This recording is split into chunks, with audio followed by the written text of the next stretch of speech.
দিদি, আমার বাড়ির সব কাজ হয়ে গেছে, আমি তাহলে বেরোলাম।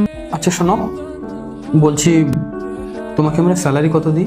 3000 টাকা। কেন? তো নেক্সট মান্থ থেকে আমরা 3000 থেকে 2000 করে দিই। কেন দাদা? আসলে আমার কাজটা এখন ঠিকঠাক চলছে না, তাই আমরা অত বেশি টাকা পে করতে পারবো না এই মুহূর্তে। কিন্তু দাদা, 2000 টাকা তো অনেক কম। হ্যাঁ বুঝতে পারছি, কিন্তু দেখো যদি আমাদের পরিস্থিতিটা একটু বোঝো তাহলে আমাদের একটু ভালো হয়। যখনই আমার কাজটা ঠিকঠাক চালু হয়ে যাবে আমি তোমার স্যালারিও বাড়িয়ে দেবো।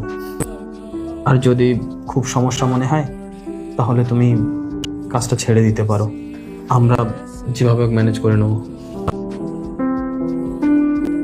তুই মাত্র 2000 টাকায় কাজ করতে রাজি হয়ে গেলে? হ্যাঁ, কারণ দিদি আর দাদার মতো মানুষ হয় না।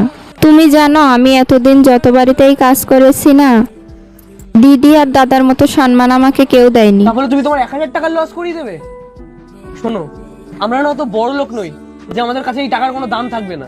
দাদার পরিস্থিতি ঠিক হয়ে গেলে দাদা আবার আমার মাইনে 3000। শোনো, উনি না তোমাকে বোকা বানিয়েছেন, বোকা। উনি আর কোনো টাকা পয়সা বাড়াবে না তোমার। হতে পারে আমি বোকা, কিন্তু আমার কাছে টাকার থেকে আবেগের মূল্য অনেক বেশি। তোমাকে বোঝানোই বেকার, যা ইচ্ছে করো।